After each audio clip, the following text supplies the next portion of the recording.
Excited ang maraming mga fans ni Joshua Garcia at Julia Barreto sa nalalapit na proyekto nito at pelikulang pagsasamahan. Ilang taon na nga ang nakalipas nang huling gumawa ng pelikula si Joshua at Julia, kaya naman maraming mga fans ang nakamiss sa kanila.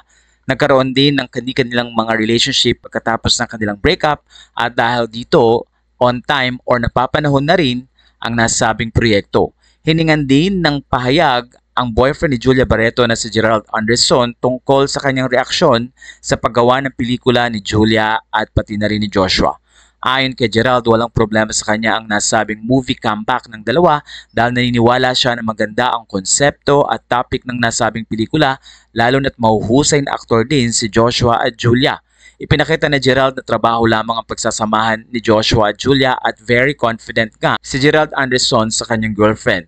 Ayon sa kanya, kung maganda ang material at dahil na rin sa husay ng pag-arte ni Julia at Joshua, hindi dapat pigilan ang ganitong mga pagkakataon, lalo na't magkakaroon ang ating bansa ng mga pelikulang pwedeng bumuhay muli sa industriya na ngayon ay nahihirapan na nga dahil na rin sa maraming platform na pwedeng manood ng telebisyon. Sa puntong ito ay masaya ang mga fans nang ipakita nga ni Gerald ang kanyang suporta para kay Julia at pati na rin kay Joshua Garcia sa nasabing pelikula kahit na ang dalawa ay dating magkarelasyon.